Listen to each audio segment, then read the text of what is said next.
తర్వాత మనం ముఖ్యంగా ఇప్పుడు కేంద్ర ప్రభుత్వంలో ఇంకా ముఖ్యంగా మాట్లాడుకోవాల్సి వస్తే ఏ పథకం గురించి మాట్లాడుకోవాలి సార్? మరొక పథకం ముఖ్యంగా చెప్పాలంటే ఇవాళ గ్రామీణ ప్రాంతంలో ముఖ్యంగా నేషనల్ లైవ్ స్టాక్ అనే పథకం కూడా ఇప్పుడు అందుబాటులో ఉంది. ఓకే. కేంద్ర ప్రభుత్వం ఇది డైరెక్ట్గా స్టేట్ గవర్నమెంట్ అధికారుల ద్వారా కూడా ఇది అమలు చేస్తుందని చెప్పొచ్చు. దీన్ని మనం నేషనల్ లైవ్ స్టాక్ మిషన్ అంటాం. ఈ నేషనల్ లైవ్ స్టాక్ మిషన్లో కేంద్ర ప్రభుత్వం 2-3 రకాల కేటగిరీస్ కింద ప్రత్యేకంగా సబ్సిడీ కేటాయిస్తూ 1,00,000 కోట్ల ఫండ్ కూడా అలొకేషన్ చేయడం జరిగిందని చెప్పొచ్చు. ఎందుకు ఈ ఫండ్ ఏర్పాటు చేస్తుంది అంటే గ్రామీణ ప్రాంతంలో ముఖ్యంగా అనేక రకాల జీవనోపాధులలో ముఖ్యంగా ఇప్పుడు కుల వృత్తులకు సంబంధించిన జీవనోపాధులు ఉంటాయి, వ్యవసాయ అనుబంధ రంగాలకు సంబంధించిన జీవనోపాధులు ఉంటాయి. కాబట్టి ఇలాంటి లైవ్లీహుడ్స్ జరగాలి, తర్వాత ప్రొడక్షన్ కూడా పెంచాలి అనే ఉద్దేశంతో, ఇటు మాంసము ఉత్పత్తిని పెంచాలి అనే ఉద్దేశంతో పౌల్ట్రీ ఫార్మ్స్ పెట్టుకోవడానికి, నాటు చిక్కోల్స్ అట్లాంటివి పెట్టుకోవడానికి, తర్వాత ఈ మీటుని ఎక్కడైతే మాంసం ఉత్పత్తిని పెంచాలన్న ఉద్దేశంతో గవర్నమెంట్ ఆఫ్ ఇండియా ఈ మెయిన్ ఉద్దేశంతో ఈ పథకాన్ని రూపొందించిందని చెప్పొచ్చు. ఈ పథకము నేషనల్ లైవ్ స్టాక్ మిషన్ పథకం ముఖ్యంగా గవర్నమెంట్ దీనికి 50% సబ్సిడీ కూడా కేటాయించడం జరిగింది. 50% సబ్సిడీ ఇవ్వడం జరిగింది. ముఖ్యంగా ఈ 50% సబ్సిడీ ఎలా తీసుకోవాలి, తర్వాత బ్యాంక్ లోన్ వాటా ఎంత ఉంటుంది అనేది 2 రకాలుగా దీన్ని కేటగిరీస్ చేయొచ్చు. ఎనీ క్యాస్ట్, ఏ క్యాస్ట్ వల్ల అయినా 50% ఉంటుంది. ఇటు మహిళ కావచ్చు, ఇటు వేరే క్యాస్ట్, అన్ని రంగాల క్యాస్ట్ వాళ్ళకు కూడా ఇందులో అవగాహన అయితే కల్పించవచ్చు మనం క్లియర్గా. దాంతోపాటు వాళ్ళు అప్లై చేసుకున్నా కూడా మీ దగ్గరలో ఉన్న బ్యాంక్ నుంచి మీరు ఒక కాన్సర్న్ లెటర్ తీసుకోవాలి. ఈ నేషనల్ లైవ్ స్టాక్ మిషన్లో ముఖ్యంగా గొర్రెలు, మేకలు ముఖ్యంగా 50 లక్షల రుణము, 50 లక్షల సబ్సిడీ, ₹1,00,00,000 వరకు ఇందులో అవకాశం ఉంది. మరొక పథకం ఇందులోనే నేషనల్ లైవ్ స్టాక్ మిషన్ పౌల్ట్రీకి సంబంధించి 25 లక్షల రుణము, 25 లక్షలు సబ్సిడీ కూడా కేటాయించడం జరిగింది. ఇది బాగా మంచి అవకాశం చాలా మందికి గ్రామీణ ప్రాంతంలో. వీటితో పాటు మనకు పిగ్రీ కానీ, తర్వాత పందుల పెంపకం కూడా, దాంతోపాటు మనకు ఏదైతే ఈ దానా కేంద్రాలు ఏర్పాటు చేస్తారో ఈ కోళ్ళకు దానా కేంద్రాలు అట్లాంటివి కూడా ఈ పౌల్ట్రీ ఫీడ్ సంబంధించిన యూనిట్స్ పెట్టుకోవడానికి కూడా మనకు ఒక 15 లక్షలు అంతా కూడా ఇందులో అందుబాటులో ఉన్నది.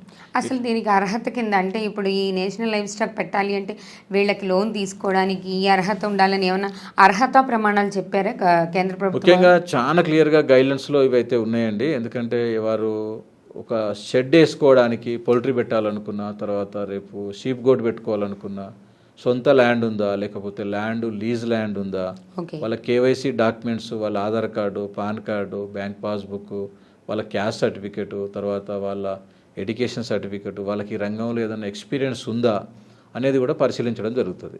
మరీ ముఖ్యంగా అలా చూసినప్పుడు మనకు ఎక్కడైతే మీకు ఎక్స్పీరియన్స్ ఉంది అని చెప్పడానికి స్థానికంగా ఉండే డాక్టర్, వెటనరీ డాక్టర్ తోటి మనకు పౌల్ట్రీలో అనుభవం ఉంది అని ఒక సర్టిఫికేట్ తీసుకోవడం, వాళ్ళ దగ్గర ఒక ట్రైనింగ్ తీసుకోవడం, తర్వాత మనకు ఈ షీప్ గోట్ పెంచుకునే దాంట్లో కూడా గొర్రెలు మేకల పెంపకంలో కూడా, ఎందుకంటే ఎవరో చేస్తారు, నేను ఎక్కడో సాఫ్ట్వేర్ జాబ్ చేసుకుంటా, స్కీమ్ ఉంది చేసుకుంటా అంటే రేపు ఆ యూనిట్ సక్సెస్ కాదు. కాబట్టి క్షేత్రస్థాయిలో మనం ఎక్కడ దానికి షెడ్ పెట్టాలి, దానికి మేత అందుబాటులో ఉందా, ఆ మేత కోసం మనం ల్యాండ్ ఏమన్నా సొంత ల్యాండా, లీజ్ ల్యాండ్ అనేది కూడా వాళ్ళు గైడ్లైన్స్లో చాలా క్లియర్గా పొందుపరచడం జరిగింది. అలా చూస్తే వాళ్ళ కేవైసీ డాక్యుమెంట్లతో పాటు ఆ ల్యాండ్ లీజ్ అయితే మీరు కనీసం 9 సంవత్సరాల లీజ్ అగ్రిమెంట్ ఉండాలి.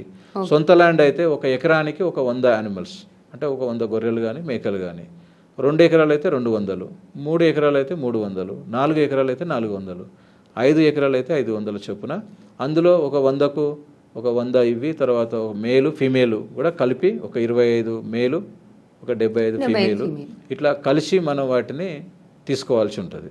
కాబట్టి ఇది 2 విడతల లోన్లు మంజూరు చేయడం జరుగుతుంది. 1 విడత కొంత అమౌంట్ షెడ్ కోసము, ఇవి షెడ్ అంతా రెడీ అయిన తర్వాత మళ్ళీ ఇవి గొర్రెలు కానీ మేకలు కానీ పౌల్ట్రీ కానీ తెచ్చుకోవడానికి 2వ విడతలో మళ్ళీ కొంత ఇవ్వడం జరుగుతుంది. ఎందుకంటే ఇవి షెడ్ నిర్మాణం అయిన దానికి కొంచెం మనకు 2-3 months టైం పడుతుంది. కాబట్టి ప్రభుత్వం కూడా చాలా క్లియర్గా గ్రౌండ్ కావాలి. ఇది ఫైనల్గా వాళ్ళ ఉద్దేశం ఏంటి అంటే మాంస ఉత్పత్తిని పెంచాలి, ప్రజలకు కావాల్సిన అవసరాలు తీర్చడానికి, ప్రొడక్షన్ పెంచడానికి, వాటితో పాటు దేశ విదేశాలకు ఎగుమతి చేయడానికి కూడా ఒక మంచి ఆలోచనతోటి ఈ యొక్క పథకాన్ని రూపొందించి నేషనల్ లైవ్ స్టాక్ మిషన్ అనే గైడ్లైన్స్ కింద ఇది రూపొందించడం జరిగింది. అయితే ఇది 2 విడతలుగా ఇస్తారు. మనం ముందు చెప్పుకున్నట్టు ఒకే విడతగా కాదు, అలాగే దీనికి సబ్సిడీ కూడా 50% వరకు ఉంది.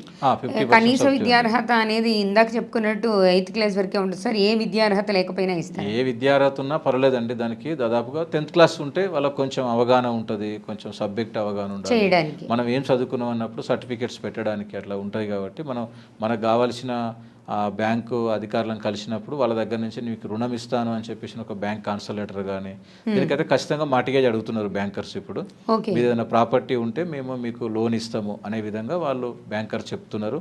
కాబట్టి మీరు బ్యాంకర్స్ని కలిసినప్పుడు వాళ్ళకి మీకు క్లియర్గా ఇవన్నీ విషయాలు మీకు తెలియజేస్తారు. దేశం నుంచి కూడా మమ్మల్ని సంప్రదిస్తే పూర్తి వివరణ ఇస్తాము. మాది ఇక్కడే హైదరాబాద్లోనే ఉప్పల్లో మా కార్యాలయం ఉంటుంది. మా దగ్గర మంచి ఎక్స్పర్టు చార్టెడ్ అకౌంట్స్ కానీ, కంపెనీ సెక్రటరీస్ కానీ, మంచి కన్సల్టెంట్స్ కానీ, ఇలాంటి డిపిఆర్ రెడీ చేయడానికి మంచి పిహెచ్డి క్వాలిఫికేషన్ ఉన్నటువంటి ఎంప్లాయీస్ కూడా మా దగ్గర అందుబాటులో ఉన్నారు. వారికి ఎక్స్పీరియన్స్ ఉన్న పర్సన్స్ కూడా ఉన్నారు. కంప్యూటర్లో ఆన్లైన్లో అప్లై చేయడానికి, ఆన్లైన్ అప్లికేషన్ చేయడానికి, మరి ముఖ్యంగా ఇలాంటి అన్నీ కూడా సెల్ఫ్ హెల్ప్ గ్రూప్స్ కానీ, ఇండివిజువల్స్ కానీ, ఫార్మర్ ప్రొడ్యూసర్ కంపెనీ కానీ, సెక్షన్ 8 కంపెనీస్ కానీ, ఇలాంటి అనేక వాళ్ళు కూడా ఇది పెట్టుకోవడానికి అయితే మంచి అవకాశం అయితే ఉంది. కాబట్టి మా దగ్గర ఉండే కస్టమర్స్ ఇంతమంది ఉన్నారు, మేము ఇలా అప్లై చేస్తున్నాం అన్నప్పుడు మాకు కూడా బ్యాంక్ అధికారులు కొంత టర్న్ ఓవర్ లెక్క వాళ్ళు కూడా ఇయర్లీ మీరు ఒక 10 crores చేయండి, ఒక 15 crores చేయండి అని ఒక బ్యాంకు మనకు క్వార్టర్ వైజ్గా కొంత టార్గెట్ ఇస్తుంది. యాజ్ పర్ టార్గెట్ ప్రకారం కూడా మనం ఎంతవరకు కస్టమర్కు సర్వీస్ ఇవ్వగలుగుతాము, ఎంత లోన్ ఇవ్వగలుగుతాము, ఏ యూనిట్లకు ఇవ్వగలుగుతాము, ఏదన్నా ఫుడ్ ప్రాసెస్ యూనిట్లు కావచ్చు, లేక ఇండస్ట్రీస్ పెట్టుకునే వాళ్ళు కావచ్చు, ఉపాధి కల్పన జరిగేటువంటి ఇండస్ట్రీస్ కావచ్చు, అలాంటివన్నీ పరిశీలించి మనము వ్యవసాయ అనుబంధ రంగాలలో ఏ ప్రోడక్ట్ అయితే మంచి మార్కెట్ అవుతుంది, ఇవన్నీ కోణాలతోటి మనం మిత్ర ఫౌండేషన్ నుంచి అవగాహన కల్పించడం, వాళ్ళకి గైడ్ చేయడం కూడా జరుగుతుంది. ఇప్పుడు మీరు చెప్పిన ఈ ప్రధానమంత్రి ఉపాధి కల్పన పథకంలో ప్రైవేట్ బ్యాంకులు కూడా లోన్లు ఇస్తాయి సార్? మనం ప్రైవేట్ బ్యాంకులో కూడా అప్లై చేసుకోవచ్చు. గ్రామీణ బ్యాంకులు, private banks, state bank of ఇండియాలో అయితే మరి ముఖ్యంగా ఇండస్ట్రీస్ కోసమే ఒకటి ఎంఎస్ఎంఈ బ్యాంక్స్ ఉన్నాయి, అగ్రికల్చర్ డెవలప్మెంట్ ఏడీబీ బ్యాంక్స్ ఉంటాయి. ఇట్లా బ్రాంచ్ స్థాయిలో ప్రతి మండలంలో మీకు తెలిసినంత వరకు ప్రతి మండలంలో ఎస్బీఐ సర్వీస్ ఉంది. ఇవాళ ఒక ఎస్బీఐ కాకుండా మనకు హెచ్డిఎఫ్సి బ్యాంక్ కానీ, రూరల్ బ్యాంక్స్ కానీ, ఇప్పుడు ఆంధ్రప్రదేశ్ గ్రామీణ వికాస్ బ్యాంక్ కానీ, తెలంగాణ ఇట్లా చెప్పుకుంటూ పోతే అనేక బ్యాంక్స్ ఉన్నాయి. ఐసిఐసి ప్రైవేట్ బ్యాంక్స్ కావచ్చు, హెచ్డిఎఫ్సి బ్యాంక్స్ కావచ్చు. ఈ ప్రైవేట్ బ్యాంక్స్ కూడా మనకు లోన్స్ ఇవ్వడానికి అన్ని బ్యాంక్స్ ఎలిజిబిలిటీ అయితే ఉంది ప్రభుత్వ. జనరల్గా ఇప్పుడు ఇది ప్రధానమంత్రి ఉపాధి కల్పన తీసుకుంటే ఒక 10 లక్షల వరకు తీసుకున్నారనుకోండి, మీరు అన్నారు ఇందాక అప్ టు 50 lakhs వరకు తీసుకోవచ్చు అని. ఒక 10 లక్షల వరకు రుణం తీసుకుంటే వాళ్ళు ఎంత కట్టాల్సి వస్తుంది, ఎలా కట్టాల్సి వస్తుంది? 10 లక్షల వరకు తీసుకునే రుణంలో 9,50,000 రూపాయలు బ్యాంకు రుణం ఇస్తుందండి. ముందు మనం ఇది మంచి కట్టుకుంటూ వెళ్తే మనకు ఒక 3.5 లక్షల వరకు గ్రామీణ ప్రాంతంలో, పట్టణ ప్రాంతంలో అయితే మనకు ఒక 2.5 లక్షల వరకు సబ్సిడీ కేంద్ర ప్రభుత్వం ఇవ్వడం జరుగుతుంది. ఈ 3.5 లక్షల మాఫీ అవుతాయి మనకు. ఈ 9.5 లక్షలు ఇంకొక 50,000 సొంత వాట కూడా ఉంటుంది. ఏదైతే మన ఈ కస్టమర్ ఎవరైతే పెట్టుకునే వాళ్ళు ఉన్నారో వాళ్ళ సొంత వాట కూడా కొంత, ఎందుకంటే వారికి బాధ్యత ఉండాలి, వారికి కూడా భాగస్వామ్యం ఉండాలన్న ఉద్దేశం. అంటే ఇప్పుడు మనం 10 లక్షల రూపాయలకి ఒక బిజినెస్ చూపిస్తే 9,50,000 బ్యాంక్ రుణం ఇస్తుంది, మిగతా డబ్బులు మనం పెట్టుకోవాలి. మనం 50,000 సబ్సిడీలో పోతే మిగతాది అసలు మంత్లీ కట్టాలా? అంటే ప్రతి ఈఎంఐ లా ఉంటుంది. ప్రతి మంత్లీ మనకు డిపిఆర్లో చాలా క్లియర్గా మనం అది ఇస్తాం వాళ్ళకు. అది వాళ్ళు చూసుకుంటే అర్థమవుతుంది క్లియర్గా. ఉదాహరణకు 5 సంవత్సరాలు పెట్టి అనుకుందాం, టర్మ్ లోన్ కింద పెట్టిరనుకుందాం. అప్పుడు ప్రతి నెల ఇంట్రెస్ట్ ఎంత అవుతుంది, అసలు ఎంత కట్టాలి. ఉదాహరణకు 1 లక్షకు 1,000 రూపాయలు అనుకోండి, 10 లక్షలకు 10,000 అసలు, దానికి ఇంకొక 5,000 ఇంట్రెస్ట్ అనుకుందాం. అట్లా ప్రతి నెల మనకు బ్యాంక్ ఇంట్రెస్ట్ కూడా తక్కువనే ఉంటుంది. మనకు 12%, 9%, 12% అంటే 1 రూపీ. ఇట్లా మనకు 80 పైసల నుంచి రూపాయి వరకు మనకు మిత్తి కూడా ఇంట్రెస్ట్ కూడా ఉంటుంది. ఆ ప్రకారంగా ఇంట్రెస్ట్ యాడ్ చేసి అసలు ఇంట్రెస్ట్ 2 కలిపి మనం రీపేమెంట్ ఒక 3 సంవత్సరాలు, 5 సంవత్సరాలు, 7 సంవత్సరాలు మనం పెట్టుకునే టర్మ్ను బట్టి ఒక 7 సంవత్సరాల వరకు కూడా మనకి రుణం రీపేమెంట్ చేయడానికి అవకాశం ఉంటుంది. అంటే మాక్సిమం 7 సంవత్సరాల వరకు ఛాన్స్ ఇస్తారు. ఎంత పేమెంట్ ఇచ్చినా ఈ లోపు మనం దాన్ని క్లియర్ చేయడానికి ఈఎంఐ ప్రాసెస్లో క్లియర్ చేస్తే మళ్ళీ ఇంకొకసారి మీకు కొత్త లోన్ ఇంకొక 1 crore వరకు కూడా ఇవ్వడానికి అవకాశం ఉంటుంది. దీని మీద మళ్ళీ మనం అప్లై చేసుకోవడానికి మనం చేసే రెండోసారి కూడా మీరు పెట్టుకొని దాన్ని మీరు పెట్టుకున్న యూనిట్ని అభివృద్ధి చేసుకోవడం. ఎందుకంటే చాలా మందికి ఎట్లుంటుందంటే ఒక యూనిట్ పెడుతున్నామంటే మనం ఏదో బ్యాంక్ లోన్ ఇచ్చింది, సబ్సిడీ వస్తుంది, ఏదో యూనిట్ పెట్టినా పెట్టకుండా డబ్బులు తీసుకోవచ్చు, అట్లా కోణంతో ఆలోచిస్తారు. కొంతమంది అట్లా ఉంటారు. అట్లా ఎప్పుడు చేయకూడదు. ఎందుకంటే మన ట్రాకే దెబ్బతింటుంది. మనం లోన్ మనకు ఎలిజిబిలిటీ ఉంటే రేపు మన సబ్సిడీ ఎలిజిబిలిటీ వెరిఫికేషన్ చేసినప్పుడు యూనిట్ లేకపోతే అలాంటి ప్రాబ్లమ్స్ కూడా జరుగుతాయి. దాంతోపాటు యూనిట్ పెట్టిన తర్వాత కూడా మార్కెట్ చేసుకోలేకపోతారు కొంతమంది. ఉదాహరణకు బ్యాంక్ లోన్ ఇచ్చింది, గవర్నమెంట్ సబ్సిడీ ఇచ్చింది, నువ్వు యూనిట్ పెట్టినావు, ప్రొడక్షన్ చేసినావు, బట్ ఆ చేసిన ప్రొడక్షన్ మార్కెట్ చేసుకోలేక సేల్స్ లేక కూడా వాళ్ళు ఫెయిల్ అయ్యే అవకాశం కూడా ఉంటుంది. అవును. అందుకే మార్కెట్లో అది సూటబుల్ ఉందా లేదా, మనం చేయబోయే ప్రోడక్ట్ మార్కెట్లో ఎంత మార్కెటింగ్ చేయగలమా లేదా కూడా మనం ఒకసారి పరిశీలన చేసుకోవాలి.